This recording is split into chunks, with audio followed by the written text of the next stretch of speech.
Okay, it's been about a week and we have some of the seedlings starting to grow. Kids are getting excited because there's actually little plants growing now. We got some turnips growing out. Looks like some of the leafy greens down here are starting to sprout. One there, a couple there.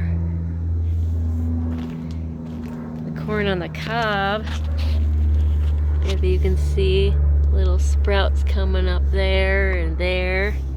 Up another one over there.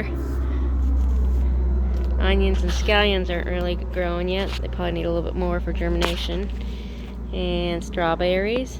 A whole bunch of radishes growing. And let's see, anything out of here? Yes, we got some cauliflower growing there and there.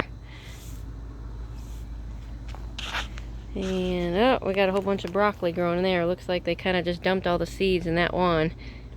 We'll have to separate them.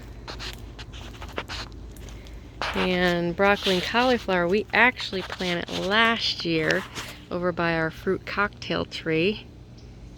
Right over there. And they just kept growing and growing and growing, but they're actually starting to produce the vegetable on it now. They're producing the cauliflower. It's starting to grow. Kids are so excited. Well, that's all we got for today.